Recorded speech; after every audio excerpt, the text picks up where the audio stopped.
Good evening बच्चों। C foundation Indian partnership act आप पढ़ रहे थे। इंडियन पार्टनरशिप एक्ट में आप यूनिट 2 में हैं। आज यूनिट 2 को हम लोग खत्म करने वाले हैं बेटा। यूनिट 2 के अंदर अभी तक हमने बहुत सारी बातें कर ली। आज की क्लास में जो इंपॉर्टेंट सेक्शंस हैं वो है सेक्शन 30। माइनर जब पार्टनरशिप में आता है तो क्या होता है, माइनर पोजीशन बताओ। और सेक्शन 29 जब एक ट्रांसफरिंग पार्टनर अपने राइट पार्टनरशिप में किसी और को ट्रांसफर कर दे। जो अपने अधिकारों को ट्रांसफर करता है उसको हम ट्रांसफेरर या ट्रांसफरिंग पार्टनर बोलते हैं, और जिसको अधिकार ट्रांसफर करता है उसको ट्रांसफरी बोलते हैं। तो जब मैंने अपने अधिकार दे दिए तो भैया ट्रांसफरी को क्या अधिकार मिले, अभी पार्टनरशिप कंटिन्यू है तो, और अगर पार्टनरशिप डिसकंटिन्यू हो गया तो सबसे पहले सेक्शन 30 पढ़ने वाले हैं। सेक्शन 30 में हम पढ़ने वाले हैं कि क्या कोई माइनर पार्टनरशिप का पार्टनर हो सकता है, तो आंसर इज नो, क्योंकि partnership arises as a result of an agreement. Partnership agreement के कारण अराइज हो रहा है, और चूंकि माइनर इनकॉम्पिटेंट टू कॉन्ट्रैक्ट, उसकी कैपेसिटी ही नहीं कि वो कॉन्ट्रैक्ट कर सकता है, इसलिए माइनर एग्रीमेंट नहीं बना सकता, माइनर पार्टनरशिप का पार्टनर तो नहीं हो सकता।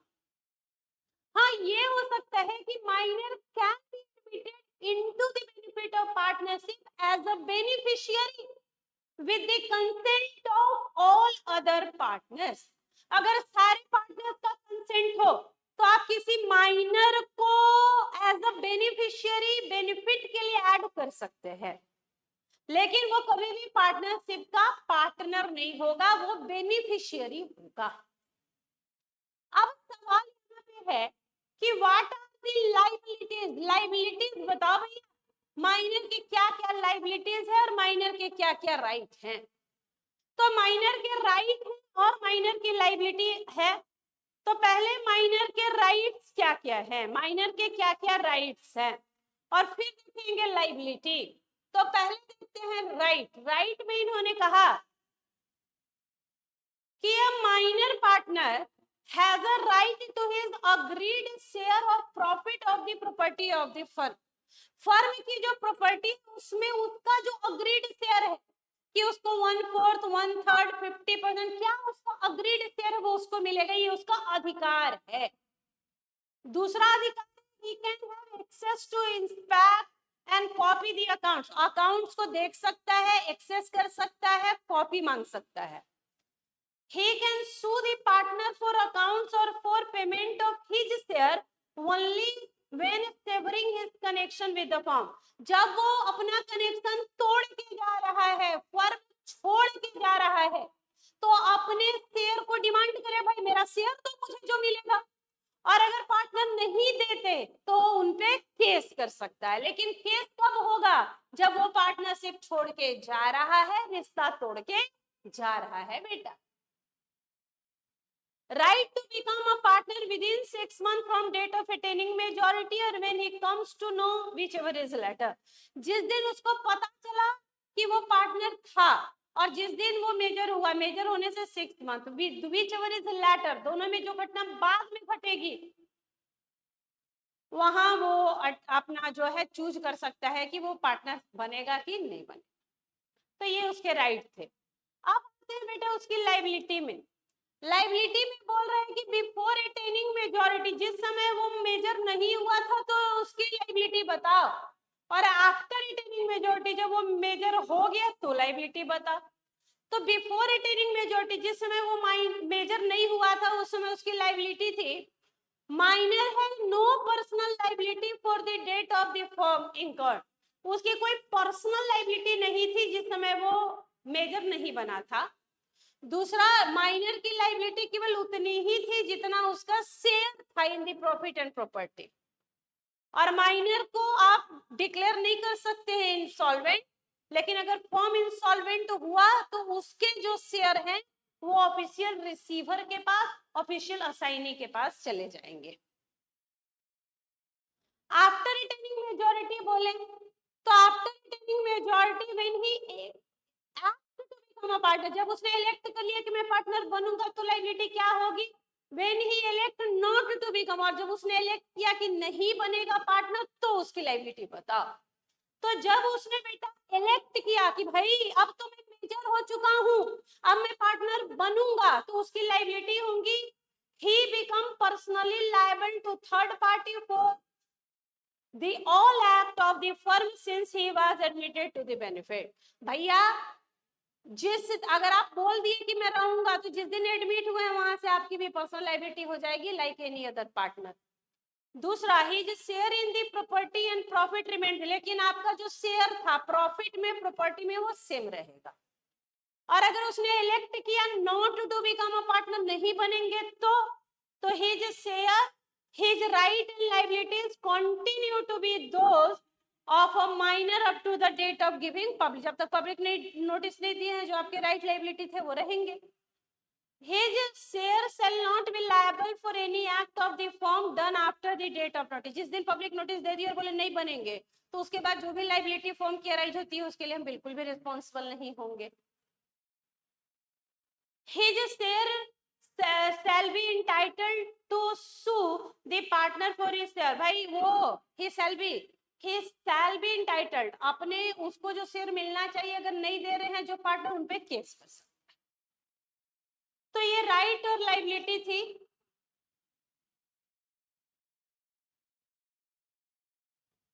ये राइट और लायबिलिटी थी section 30। Minus admitted to the benefit, minus admitted minor admitted to the benefit of partner. Section 30 क्या है, माइनर बेनिफिट के लिए एडमिट हो सकता है। अब minor can not become a partner, minor partner नहीं हो सकता क्योंकि पार्टनरशिप एग्रीमेंट से अराइज होता है, और माइनर के साथ आप एग्रीमेंट करो या वो एग्रीमेंट करे, वो एग्रीमेंट होता है void ab initio. Void ab initio क्यों होता है, क्योंकि माइनर हमेशा incompetent to enter into agreement होता है। आप जानते हैं ये सारी बातें कि माइनर इनकॉम्पिटेंट टू एग्रीमेंट होता है, इसलिए माइनर के साथ हम एग्रीमेंट करें या वो हमारे साथ एग्रीमेंट करे वो होता है वॉइड एब इनिशियो। दो minor can not become a partner, minor partner नहीं हो सकता, but he can be admitted to the benefit of partnership with the consent of all the partner। लेकिन भैया उसको आप बेनिफिट के लिए एडमिट कर सकते हैं।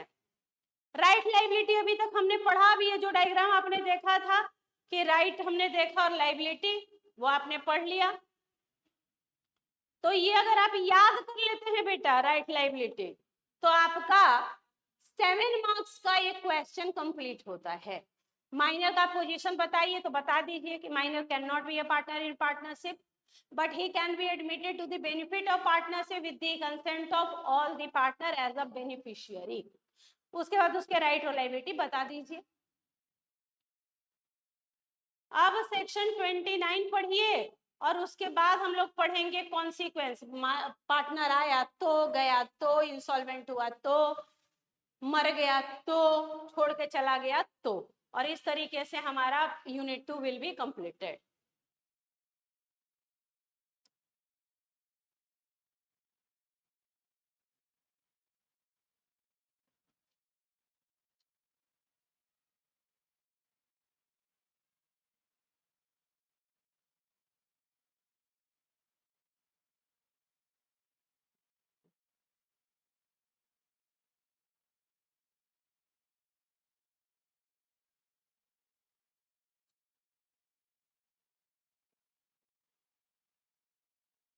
Right of a transferee of a partner interest. Transferee के राइट बताइए, ट्रांसफरी के राइट बताइए। एक डायग्राम आपको दिख रहा है स्क्रीन पे, एक फर्म है, पार्टनरशिप फर्म है जिसमें 3 पार्टनर हैं, एक है मिस्टर ए, दूसरा है मिस्टर बी, तीसरा है मिस्टर सी। तीनों का जो प्रॉफिट शेयरिंग है वो है 1/3 1/3 1/3 शेयर इन प्रॉफिट। तो जो शेयर इन प्रॉफिट है बेटा उसी को हम लोग क्या बोलते हैं, उसका इंटरेस्ट। तो मिस्टर ए अगर अपना इंटरेस्ट, अपना राइट किसी और को दे दे तो मिस्टर ए को बोलेंगे हम लोग ट्रांसफरर या ट्रांसफरिंग पार्टनर। मिस्टर ए को क्या बोलेंगे, ट्रांसफरर या ट्रांसफरिंग पार्टनर। और जिसको वो अपने राइट ट्रांसफर कर रहा है उसको आप बोलेंगे, मान लो सपोज मिस्टर एफ को ट्रांसफर कर रहा है तो मिस्टर एफ को क्या बोलते हैं बेटा हम लोग, ट्रांसफरी। ट्रांसफरी जो अपने अधिकारों को ट्रांसफर करता है, ट्रांसफेरर या ट्रांसफरिंग पार्टनर, और जिसको ट्रांसफर करता है is the transferee. A share in a partnership is transferable like any other property, but as the partnership relation is based on mutual confidence, the transferee of partners interest by sale या otherwise cannot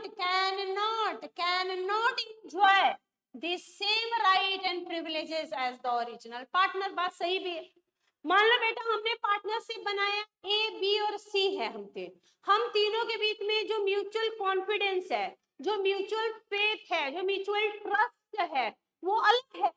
अगर इसमें से हम mister A हैं, हम अपने right किसी और को ट्रांसफर करें और वो इस पार्टनरशिप में आ जाए बी और सी के साथ, तो मिस्टर ए को सेम अधिकार, सेम प्रिविलेज थोड़ी ही मिलेगा जो मिस्टर ए को था। यही बात बोल रहा है।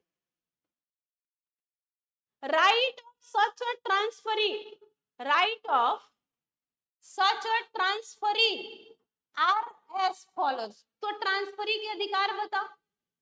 ड्यूरिंग द कॉन्टिन्यूएंस, मैंने अपने अधिकार, हमें मिस्टर ए, मैंने अपने अधिकार दे दिए मिस्टर एफ को, और मेरे बाद भी पार्टनरशिप अपना बिजनेस कंटिन्यू कर रहा है, चल ही रहा है।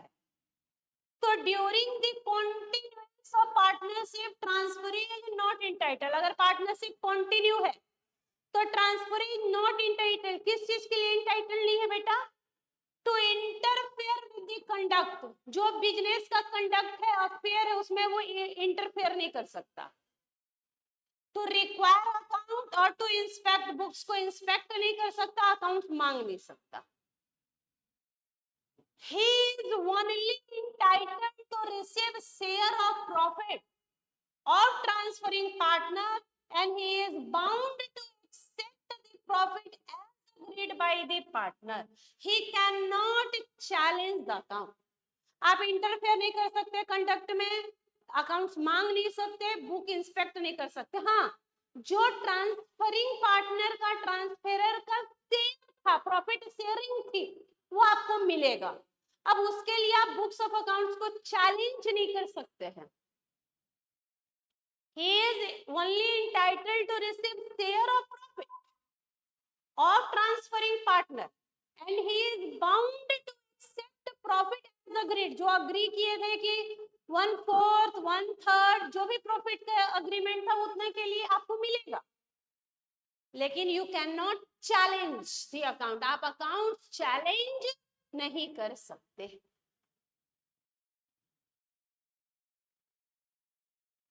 ऑन द डिसोल्यूशन फॉर्म, और अगर फॉर्म डिसॉल्व हो गया तो on the dissolution of form dissolve हो गया तो, और on the retirement of transferring partner, form dissolve हो गया या पार्टनर रिटायर हो गया तो transferee will be entitled against the remaining partner to receive this share of the asset to which transferring partner. अगर फॉर्म डिसॉल्व हो गया, मैंने अपना ट्रांसफर किया शेयर, उसके बाद फॉर्म डिसॉल्व हो गया, तो जो ट्रांसफरी है उसको शेयर मिलेगा एसेट में, प्रॉपर्टी में, और अपने शेयर को एसर्टेन करने के लिए वो अकाउंट्स देख सकता है। Is entitled to an account, account देख सकता है। फॉर्म डिसॉल्व हो गया तो आपका जो एसेट में, प्रॉपर्टी में हिस्सेदारी थी वो मिलेगा। और उसको सर्टेन करने के लिए कि इतना ही शेयर मिलेगा, आप अकाउंट्स वगैरह देख सकते। माइनर हो गया, ये वाला डायग्राम याद करना पड़ेगा, माइनर के राइट और माइनर की liability before attaining majority, after attaining majority. ये डायग्राम आपको याद रखना होगा बेटा, इस पे बेस्ड बहुत बार क्वेश्चन पूछा है इंस्टीट्यूट ने, केस स्टडी भी पूछा है, डायरेक्ट क्वेश्चन भी पूछा है। ये लास्ट टॉपिक पढ़ रहे हैं हम लोग यूनिट 2 का। एक बार आप नाम देखिए थोड़ा, सेक्शन 31 to 38 पढ़ेंगे तो हमारा खत्म हो जाएगा ये यूनिट 2।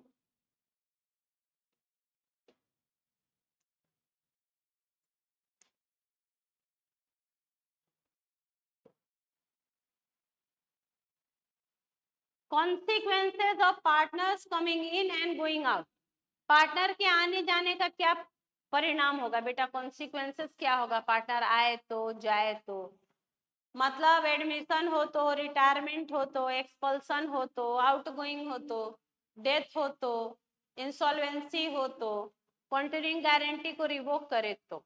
इसमें आप कुछ बातें पढ़ चुके हैं, expulsion section 32, right of the outgoing partner 36, 37, ये तो आप पढ़ चुके हैं, बाकी पढ़ना है।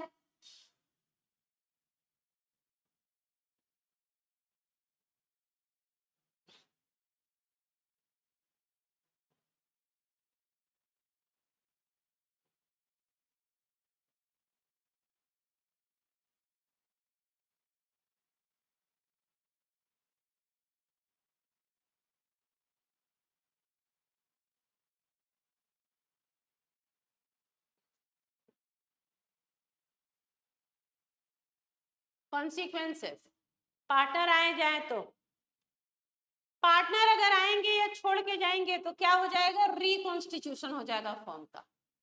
रिकॉन्स्टिट्यूशन का मतलब है changes in the constitution, constitution में चेंज।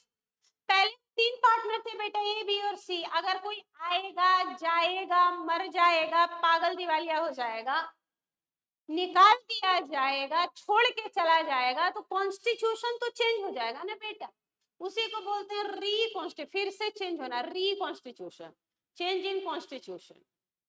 कैसे कैसे कॉन्स्टिट्यूशन में चेंज होगा, आने से, जाने से, निकाल देने से, छोड़ के चले जाने से, दिवालिया हो जाने से, मर जाने से, और अपने गारंटी को वापस लेने से। पहला एडमिशन, पहला एडमिशन, सारे बच्चे पढ़ेंगे section 31 admission of new partner, सारे बच्चे पढ़ेंगे। जब कोई नया पार्टनर आता है तो क्या हम उसे इनकमिंग पार्टनर बोलते हैं क्या, और क्या नया पार्टनर सारे पार्टनर के कंसेंट से आता है क्या, और उसकी लाइबिलिटी कैसी होती है, और उसकी लाइबिलिटी कैसी होती है।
पढ़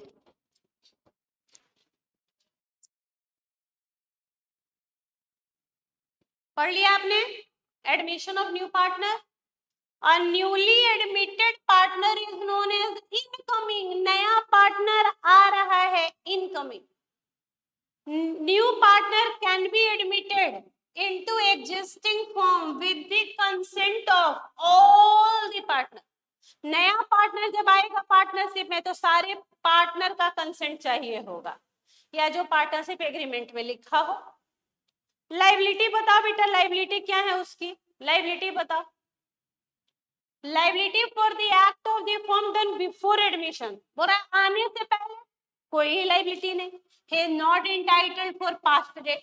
भाई जब थे ही नहीं पार्टनर, उस समय की लाइबिलिटी क्यों लेंगे? Liability for the act after admission, आने के बाद he is liable for all act of the done after he become। जब हम आए उसके बाद तो जो भी लाइबिलिटी होंगी मेरी भी होंगी।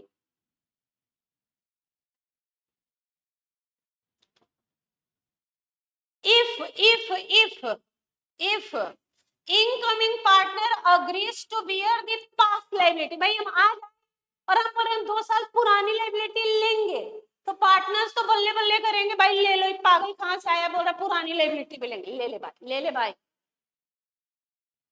Then for the past liability he shall not be entitled to third party as he is a stranger, but he shall be liable। Other partners के लिए लायबल होगा, थर्ड पार्टी लाइबिलिटी तो उसकी नहीं हो पाएंगी क्योंकि थर्ड पार्टी के लिए तो वो स्ट्रेंजर है, तो थर्ड पार्टी लाइबिलिटी नहीं लेगा, लेकिन पार्टनर्स की लाइबिलिटी लेगा। रिटायरमेंट, रिटायर हो गए आप, छोड़ के रिटायर होके जा रहे हैं। A partner may also retire from existing firm। Partner who retire from existing firm is known as retiring partner या outgoing। जो रिटायर हो रहा है उसको रिटायरिंग पार्टनर या आउटगोइंग पार्टनर बोलते हैं। A partner may retire in any one of the following 3 mode. इन 3 तरीके में कैसे भी रिटायर हो सकता है। पहला, सारे पार्टनर के कंसेंट से, बाय कंसेंट ऑफ ऑल। दूसरा, बाय एग्रीमेंट अबाउट रिटायरमेंट। और तीसरा, नोटिस देके, by notice.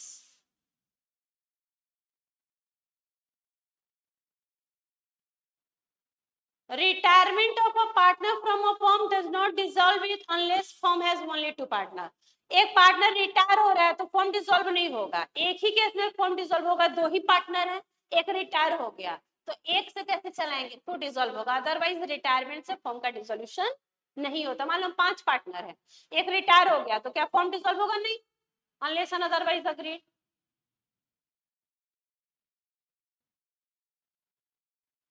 Liability of retiring partner, liability before retirement, after retirement. Before retirement continues to be liable unless there is an agreement made with third party concerned and the partner of the reconstituted firm। रिटायरमेंट से पहले तो liable होंगे ही होंगे। After retirement continue to be liable to third party unless public notice of his retirement is given. अगर आप जा रहे हैं फर्म छोड़ के तो जाने के बाद भी जिम्मेवार होगी अगर बिना पब्लिक नोटिस दिए जा रहे हैं। जैसे जिनको पब्लिक नोटिस देना जरूरी था, एक्टिव पार्टनर को पब्लिक नोटिस देना जरूरी था, नॉमिनल पार्टनर को जरूरी था।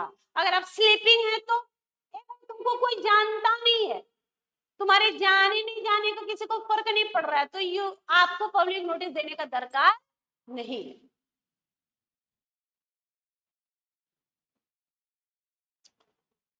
Insolvency of a partner, insolvency of a partner, insolvency।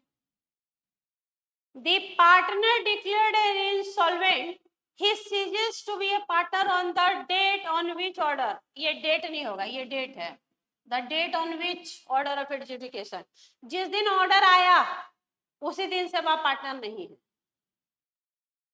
The firm is dissolved, the firm is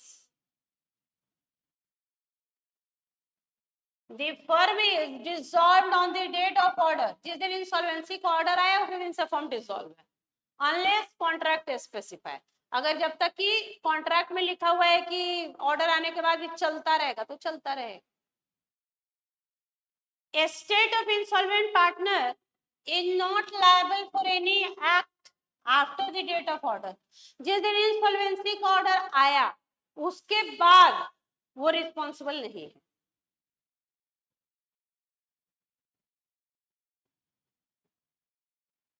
firm can not be held liable for any act of insolvent partner. जिस दिन insolvency का order आ गया उसके बाद उनके किसी काम के लिए फर्म भी रिस्पॉन्सिबल नहीं है।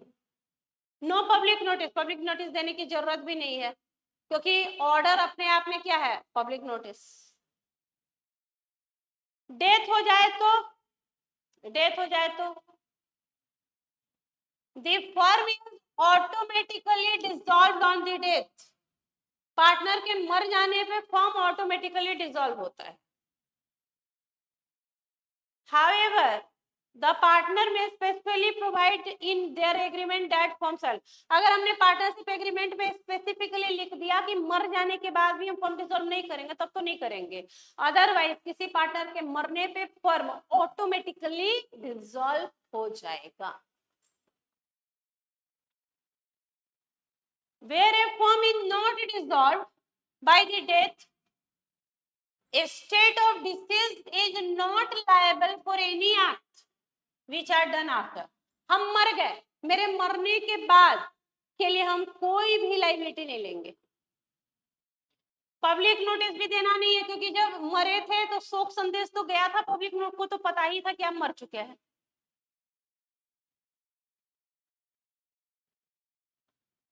आउटगोइंग पार्टनर जब जाता है तो उसका क्या शेयर होता है सब्सिक्वेंट उसके जाने का। हम फर्म छोड़ के जा रहे हैं, मेरा क्या शेयर है मेरे जाने के बाद प्रॉपर्टी में, सेक्शन 37। कब? जब settlement of account is not at done. हम छोड़ के चले गए फर्म लेकिन अभी तक अकाउंट सेटलमेंट नहीं हुआ तो भैया मेरा शेयर बताओ सब्सिक्वेंट प्रॉफिट में। Right of outgoing partner to share subsequent profit या right to claim interest at the rate of 6% per annum whichever is higher. मेरे जाने के बाद प्रॉफिट में जो मेरा हिस्सा होगा या मेरी जो प्रॉपर्टी मेरा सेट था उस पर 6% पर एनम का इंटरेस्ट, दोनों में जो ज्यादा है उतना हम लेंगे। Revocation of continuing guarantee, a continuing guarantee given to the firm or to third party in respect of transaction of firm is in the absence of agreement to contrary revoked as the future transaction from the date of any। Constitution में change हो गया, आपने किसी को बताया नहीं तो आपने जो गारंटी दी थी वो अपने आप वापस हो जाएगा।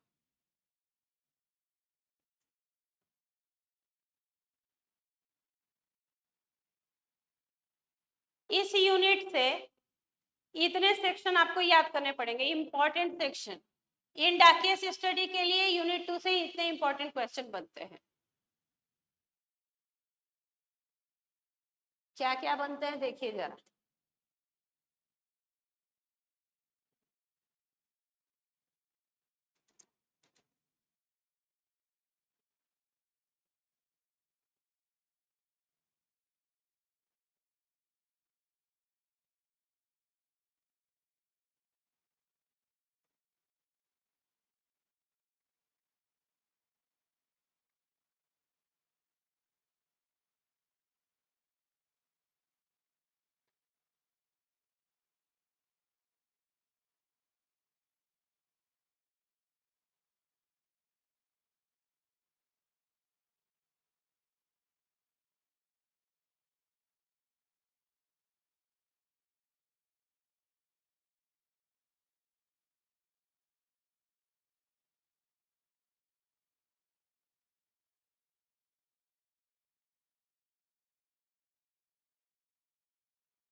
तो आज आप यूनिट 2 को कंप्लीट कर लें, कल हम लोग यूनिट 3 की ओर चलेंगे।